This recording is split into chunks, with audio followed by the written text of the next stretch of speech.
Hello, my name is Matthias and welcome to the FPL Scope and the weekly wildcard draft for Game Week 7, where I try to select what I think is the best squad to have currently in Fantasy Premier League going forward in the next few game weeks and beyond. And I'm going to do it as always, where I select 15 players, where the first player that I present to you guys is going to be the player that I think is the most important player to have currently in FPL. And then the 15th player that made the squad is going to be the least important player to the squad, but someone that still made the squad regardless.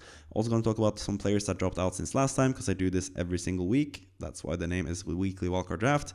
I made a drafting in week 6, and there's going to be some changes from that draft. And I'm going to talk about the players that have dropped out since last time.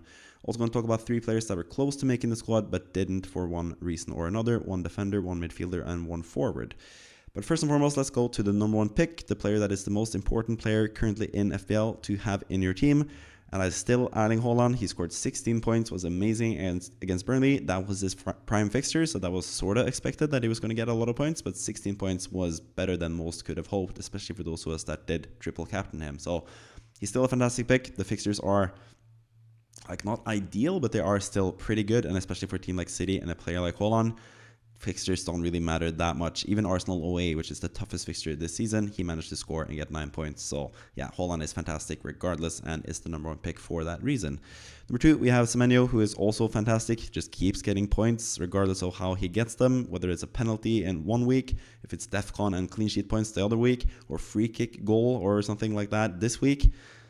He just finds ways to get points, and it's fantastic for the low price still of 7.9. He's gone up quite a lot in price, but I still think he is really cheap for what it's worth. The fixtures are still not ideal. Palace away and Man City away are not the best fixtures for Bournemouth, but Fulham at home and Nottingham Forest at home are really good fixtures, especially Nottingham Forest at home. I don't think people realize quite yet how easy those matches could be now with Ange Postecoglou in charge and them just forgetting about defense a little bit after being so solid under Nuno Espirito Santo. So yeah, Semenyo is number 2.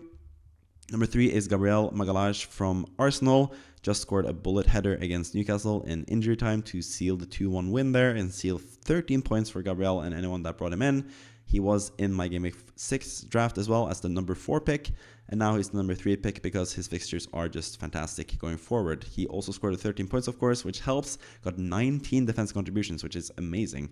Maybe he's a better expected guy for defensive contributions as well, so that would be another huge plus in his arsenal, no pun intended. But he plays for the best defense in the league. He's a big part of that. He's also the best goal-scoring defender since he came into the league. He has scored 18 goals, I think, as a centre-back since he joined and started playing for Arsenal. So he has a goal threat, he has clean sheet potential, bonus potential, even defensive contribution potential. He is just amazing and currently the best defender to have in FPL, in my opinion. So he comes in at number 3.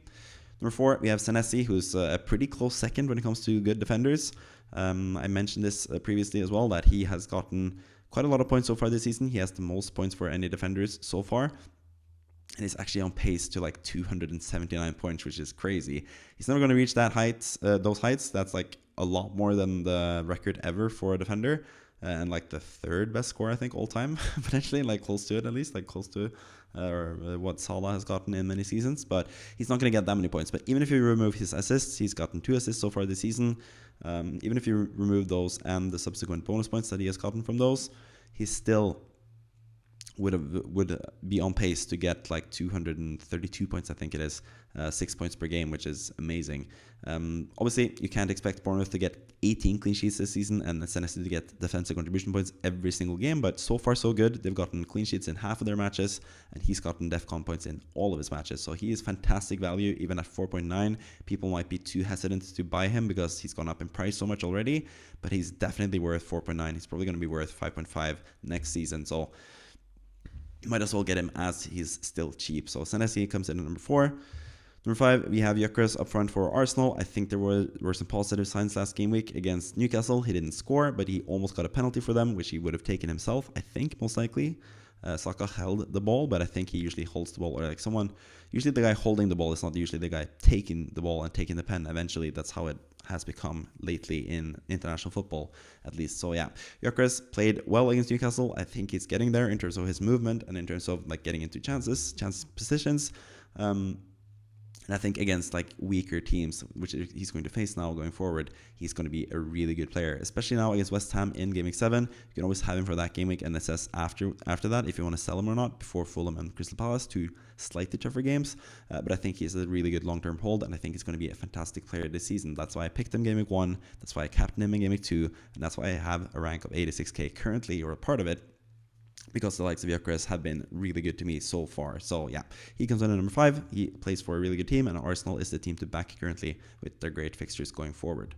Number 6, we have another like kind of surprising inclusion. I'm also surprised that he is that high, but looking at his fixtures, Anthony Gordon is the number 6 pick.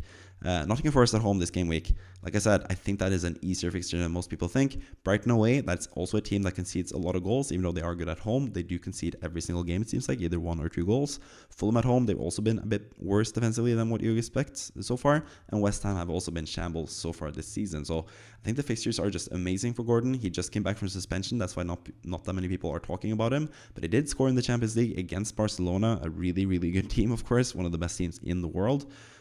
So he has shown that he has potential. He was just subbed off early against Liverpool because they were trying to defend a lead there, or against Arsenal because they were trying to defend a lead there. I think that's not going to be the case going forward. I think he's going to play 90 minutes every single game pretty much. And he's going to be on penalties, and he is just a really good player overall. So yeah, I really like Gordon, especially as a differential. So I have him as high as number 6, which might be a bit crazy, but I think he is just worth it and someone that I want to highlight this game week. So yeah, he comes in at number 6. Number 7, we have Jurriën Timber from Arsenal. He's back into the squad now after another stellar game against Newcastle. Didn't get any FPL points from that, but he was really close to getting goals, assists. Could also get the clean sheets as well, because Arsenal are just that good defensively. So I think he has so many routes to points. I also think the fact of him like not being completely nailed in the team is like also very much overblown. He can play both right back and left back, and he's even center back at like whenever they need him to, really. But he is just so good. He's the best right back in the league, in my opinion. He's been so fantastic for Arsenal ever since he came back from injury and started playing regularly for them. So I think he is like pretty much completely nailed. Maybe he gets rested in a game or two potentially, but most likely not. I think he's just going to get rested in the Champions League, most likely. And then he has really good fixtures to play in, and he has so much points potential, both in terms of goals and assists from open play and set pieces. Gabriel only gets points from set pieces, really, but Timber is going forward as the fullback and can get a lot of points. We've seen Ben White in that position in the past, getting a lot of points and being pretty much essential at some points back in the day, but now Timber is the clear number one right back for Arsenal. He can get a lot of points going forward. I also really like him as a differential next to Gordon there. Number 8, we have Petrovic in goal from Bournemouth still. I think he is the best value goalkeeper this season. He's still 4.5, and Bournemouth are going to keep a lot of clean sheets, more than expected this season. They sold a lot of their defenders preseason to big clubs. People thought, like when they sold Gyökeres to Liverpool, Haaland to Real Madrid, and Sabarni to PSG, that they would go and take a major step down defensively. But they still have an amazing manager. Also, the players that they did sell were, yes, good players, of course, but also players that were sold mostly because of their potential and their young age. So Senesi has come in, for example. He is experienced and really good. Petrovic has come in goal for Kepa. That's a huge upgrade, I think, in general as well. He was fantastic last season for Strasbourg. So yeah, I think defensively they are really good. Diakite and Truffert have also joined the team and are looking really good. And now they even have a right back, Jimenez, I think. Angelo Jimenez, is that his name? But yeah, he is also looking solid. So yeah, their defensive line is just really good. Their midfield has been strengthened as well, with Scott playing more regularly now in midfield. So yeah, I think Bournemouth are really solid defensively, and I do quite like the double up there with Petrovic and Senesi. You don't always have to play both of them, but I think they are a pretty safe double up as well. So yeah, Petrovic comes in at number 8. He is my favorite goalkeeper for a really cheap price. I'm going with Timber rather than Raya, because I think Timber just has way higher points potential, and that leaves Petrovic as the best goalkeeper in my opinion. Number 9, we still have Tijani Reijnders in the squad. He was number 3 last game week because he had that Burnley at home fixture. I thought he would have some good chances to score in that game. He got no extra points, sadly, no points, no goals or assists, but he did show against Arsenal the game week before that he can get points pretty much any game, really. So yeah, still really cheap, really good price. Plays for a team that is really, really good, a team that is still a title contender in my eyes. He's going to play 90 minutes. He's going to be able to roam forward quite a lot. So I think for the price, he's still a really good pick. But I think also with Marmoush and Cherki coming back pretty soon for Man City, he won't be able to get into those great positions as much as he has been previously. And the fixtures aren't turning the best either from Man City. Like after Brentford especially, they have some pretty tough matches. So we'll see what happens with Man City. But for now, Reijnders is still in the team. He has so much high potential for a really cheap price. That did really make a price error with him, pricing him too low. He's someone that is going to get some goals and assists going forward this season. So he's still in the squad at number 9 this time around. Number 10, we have Jadon Anthony from Burnley. Don't think he can't be denied anymore. He has really good fixtures. Aston Villa is actually a really good fixture. They have been pretty bad this season. Leeds at home, Wolves away. These are good fixtures. And Anthony is... Jadon Anthony, I shouldn't say Anthony, that sounds like the Man United winger, but Jadon Anthony is actually a really good player who just keeps scoring goals. Even against City, when they didn't really create much, he got a goal. So he is just a fantastic player, and Burnley are looking a bit more frisky than people would expect. He's a really cheap price, and Burnley have done like surprisingly well against tough opposition so far, and now they have easier matches. So I think Jadon Anthony is someone that you could definitely have in your squad as like a bench type of player. I do like the upgrade from like a 5.0 type of like Stach or Xhaka type of player to Anthony. I think it's worth it because I think he's going to get some extra points in those game weeks where you can play him over the likes of Reijnders, for example, or Semenyo. Well, maybe not Semenyo because Semenyo is fantastic, but you can play Anthony in certain games if you need him to. So he's a nice like extra option in attack there. So he comes in at number 10. Number 11, we have Jarrod Bowen making his way into the wildcard team for the first time since Game Week 1 when I selected him in my own team for Game Week 1. I've kept him all this time, and now he has finally repaid me with 2 9-pointers in a row, 18 points in the last 2 game weeks. He has Arsenal away now, which is a tough fixture. You can bench him for that fixture and play Anthony, just like I mentioned. And then after that, Brentford at home, Leeds away, Newcastle at home, and Burnley at home in the game week after that for Bowen. Really nice fixtures. He is just an FPL point guaranteed guy. Not that he gets points every game, but he gets every other game. He gets points for your team in FPL. He is just a really good pick. He's the 3rd highest scoring forward currently now, and that makes me really happy that I've selected him ever since Game Week 1. I've actually had this whole front line ever since Game Week 1, Haaland, Gyökeres, and Bowen, and I think they're going to be really good going forward. So Bowen comes in at number 11 with good fixtures, really good history of getting points in FPL. He scored 9 goals in his last 14 matches. And I think West Ham are going to be a lot better now with Nuno Espirito Santo in charge and with easier fixtures going forward as well. So Bowen is a really good pick. But again, Arsenal, it's not the ideal time to jump onto Bowen. You can wait a week if you're doing regular transfers. But if I was on a wildcard, I would just save myself the transfer and have Bowen in already. And I'm happy that I have him myself in my own team. So yeah, he goes in at number 11. Number 12, we have Ismaila Sarr, another player who doesn't have the best fixture now immediately, or fixtures even. Everton away, Bournemouth at home, Arsenal away. These are tough fixtures, as you can see from my fixture difficulty rating, which is quite dynamic, more so than the fixture difficulty rating that you get from the official FPL site.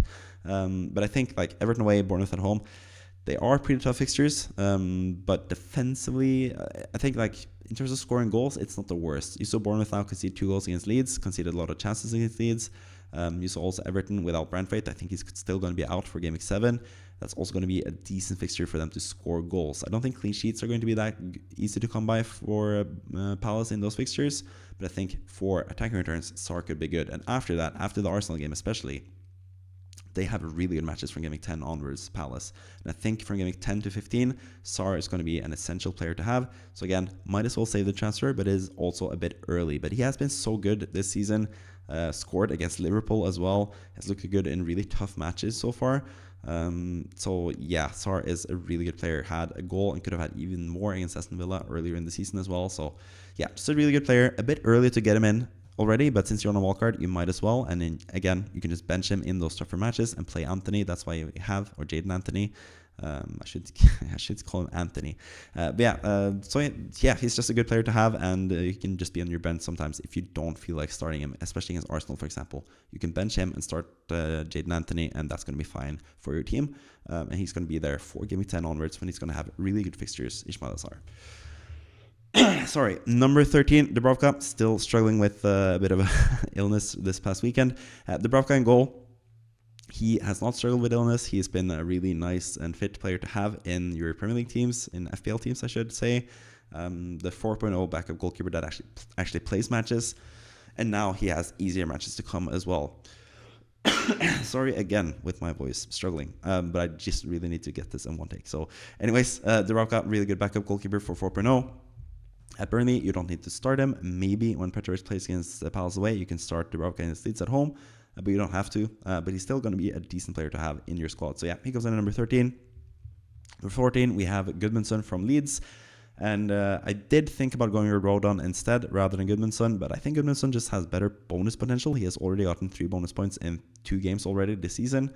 He also has more attacking threat in terms of going forward on like fullback runs and stuff, so he can get more assists than Rodon, so I do prefer him over Rodon for that reason. The reason that I've picked a Leeds defender or like a 4.0 defender is just because I think that price point is really good. The newly promoted sides have been really good this season, surprisingly so. And I think it's worth it for that really cheap price to just have more money to spend elsewhere in your team. He's someone that you can just bench, just like Jadon Anthony.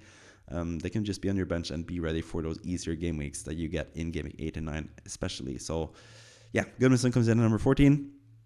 For that reason, cheap price, really solid defender, gets some defense contribution points sometimes, could get some assists, and could get some bonus points because he's good at that as well. Good baseline bonus guy, Gudmundsson. So yeah, just a good player overall. I think he's been really impressive this season. Number 15, we have Chris Richards, also from Palace, another player you can just stash on your bench, 4.5, DEFCON monster so far. Once the matches get better for Palace from game week 10 onwards, he's going to be a really good player to have, so might as well just get him in early. But that's why he's the number 15th pick, because he's not important to have currently because he has tough fixtures. It's just to save yourself a transfer in the future. I think like the final couple defenders you want for the long term, you're selecting for the long term, because in the short term, you know Gabriel, Senesi, and Timber are just going to play every single game, and you don't have to worry about the other defenders as much, but you have them in case you need them. In case you get an injury to some player, or in case someone doesn't look good anymore, you can just start Gudmundsson or Richards when you need to, really. So yeah, that's why I've gone with pretty cheap and pretty solid defenders in those last spots, but they're not like essential players by any means, because they're not going to be playing most game weeks. So yeah, that's why they're number 14 and 15, Gudmundsson and Richards. Then we have gone through all the 15 players in the squad. We have 15 players selected, and we have Richards, Gordon, Jadon Anthony, Ismail Sarr, Gyökeres, and Bowen, who are marked with green names. That means that they are new players in the squad since last time. 6 players that are new. That means 6 players have dropped out. So let's check out which 6 players have dropped out and why I've dropped them since last time. First and foremost, number 6, Romero did concede against Wolves. That was really disappointing for Spurs. They also conceded twice now against Bodø Glimt in the Champions League. I know Bodø Glimt because I'm Norwegian, so I know the Norwegian teams. They are actually a really good team, especially at home on like the artificial grass. It's going to be a tough game, but Spurs conceding twice against them, it's not really ideal. Romero didn't play that game, so he's probably going to play in the league, but he's also like has like a slight injury issue. I think that's why he wasn't available for that game. So that could make Danso actually a pretty good option, because I think he's 4.4. He's also like a DEFCON monster. So if Romero is out long term, Danso could actually be a good pick. But Romero, I think it's just like a small issue, but it's enough for me to just drop him, because Spurs' fixtures are going to get worse pretty soon. So yeah, I've dropped him out. Drop Pedro as well. Got red carded in the Champions League game that was just played now, right before I started recording this. That's going to actually help him in FPL, because he's going to get more rest. They do have Champions League game right before or right after they play Sunderland at home in Game Week 9, which is when a lot of people want to go for Chelsea assets. Even Game Week 8, I think against Nottingham Forest away, it's going to be a good fixture for him. So I like the fixtures for Joao Pedro, but lately Chelsea have struggled. Joao Pedro has struggled. He has shown this in the past as well. He can get a lot of points in like a couple game weeks and then just go completely flat in the next few. So yeah, it's just a bit more like too much to worry about, I think, for Joao Pedro, and I think Gyökeres and Bowen are just better value currently. So I've gone with them instead. Dewsbury Hall got his 5th yellow card for the season, is suspended for the next game. He did look good for what it's worth. I do really like him. I could have him as the 5th option in midfield rather than Anthony, or, well, Sarr is going to be really good, so I like him long term, but rather than Jadon Anthony as like the cheaper midfielder, you could go with Dewsbury Hall still. Knowing that he's going to be suspended for this next game, because he is going to be really good, a good player to have. But he also had his best fixture now against West Ham, didn't get any goals or assists in that game either. He's only returned in 1 game so far. So while he is in good positions, and I think he's still a really solid player for 5.0, you could easily just sell him, because Everton's fixtures aren't the best. So yeah, he's been dropped out. Salah has also been dropped out since last time. I just don't really trust Liverpool anymore that much. They just haven't looked that good. But again, it comes with a risk. I do not begrudge you if you want to go with a Salah draft if you are wildcarding this week. I think he has that potential to be like super good. He's not going to end this season as badly as he started it. He's going to get 200 plus points eventually. That's what he always does in FPL. He always finds a way, even with AFCON coming up as well, from Game Week 16 onwards. He's going to get some points. And I think from now until AFCON starts, between now and Game Week 15, he could be the highest scoring player in the game. That's how good he potentially could be. So I don't leave him out like easily, but I just feel like Liverpool are just a bit of a wait-and-see team currently. You could sell Gyökeres and upgrade someone like Gordon, for example, to Salah. That would be quite expensive, so you would probably need some money from elsewhere. But yeah, I don't know. I really like Salah as an option in general, but he just hasn't shown enough, and Liverpool haven't shown enough for me to have faith in him as a prospect going forward. So yeah, he's been dropped out. Paquetá, really, like, he hasn't really proven anything wrong since last game week, because he actually looked good under Nuno Espirito Santo, got DEFCON points. He took actually more set pieces, so he might actually be an even better pick. But I just think the likes of Gordon, Sarr, Anthony, they're showing themselves to be really good assets. So Paquetá just drops out for that reason. And because I have Bowen now, I feel like he's a better source of points from West Ham, and I don't want to double up on West Ham attack. It seems kind of crazy, especially under Nuno Espirito Santo. So yeah, Paquetá drops out for that reason. Foster, sort of the same. I have Anthony now or Jadon Anthony, I should say, in the squad. So Foster drops out because he's just not as good as Jadon Anthony, because Jadon Anthony scores goals.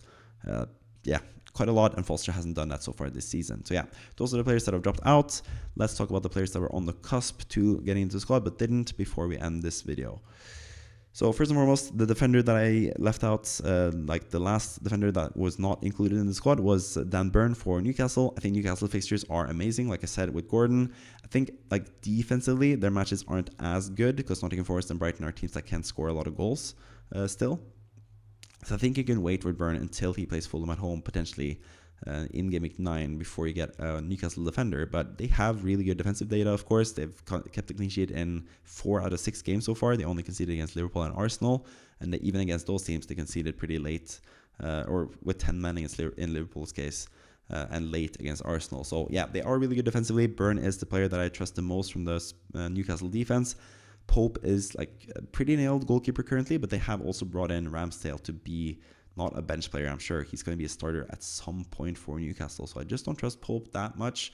I was never religious for what it's worth. But yeah, I do think Burn is like the more safe option for Newcastle. And he's been pretty good. He has some goal threat. He has DEFCON potential. He has the possibility of clean sheets, of course, in the Newcastle defense. So I quite like Burn. In midfield, Yankuba Minta was really close to making the squad. I could have had him over both Anthony or Sarr, but I went against him just because I'm still a bit unsure about Brighton, and their fixtures are good, but I'm not really quite sure about Brighton yet either as a team. Like they're a bit difficult to judge. I think Minta has been fantastic, looked really good so far this season, really promising, but he also needs to provide the goods and get a lot of points. He could get a lot of points pretty soon. But he just dropped out of the squad because there are so many good midfielders, I think, currently at the moment. Up front, Isak is someone that you could potentially pick. But again, Liverpool, I just don't trust them quite as much anymore. They haven't looked as good this season. They just lost to Galatasaray 1-0. So I think Isak is also like more a wait-and-see type of player. But he was benched in the Champions League game. I think he's going to play mostly in the Premier League. He's going to play close to 90 minutes, I think, as well. So I think he is actually a really good option. And I left him out like barely from the squad. You could go for Gyökeres to Isak in Game Week 8 after Gyökeres plays West Ham, especially if he doesn't impress against West Ham. But I do think Gyökeres, I do have a lot of faith in him going forward. I do have a lot of faith in Bowen. Of course, Haaland is the best player in the game, so there just wasn't any room for Isak. I think ideally I'd want Salah from Liverpool, but he's just so expensive. So Liverpool assets are really tough. They're going to have really good fixtures. Even now against Chelsea, they have a good fixture. So going without Liverpool players seems a bit crazy to me still, but they aren't in the best form either. So yeah, I don't really know what to do with Liverpool. But Salah could easily make the squad. Isak could make the squad. But they didn't this time around for one reason or another. So that's pretty much it for this wildcard draft. I hope you enjoyed the video, despite me struggling slightly throughout it to keep my voice. It's been doing pretty well now lately, at least. And I'm getting pretty much back to full fitness now and not being sick anymore. And that's like the... things that come after you've been sick. That's what I'm struggling with. You can probably hear it on my voice. It's a bit deeper than normal if you're watching me regularly. If you don't watch me regularly and you like this video, please like the video. You can press the like button there, or you can subscribe and become part of the movement, or whatever people say to get people to subscribe. I would appreciate it. Comment down below. That's what I appreciate the most. Comments that I can respond to, that I can actually engage with. So if you have any issues with my wildcard, if you have any players that you think I missed out on, if you have any players you're wondering about, and any players you're wondering about for any reason, really, comment down below and I'll try to get back to you, or I will get back to you most likely, because I do respond to pretty much every comment I get on this YouTube channel. So yeah, hope you enjoyed the video. Thank you for watching. I'll see you next time, and with that, I'll bid you adieu. So see ya. Bye bye.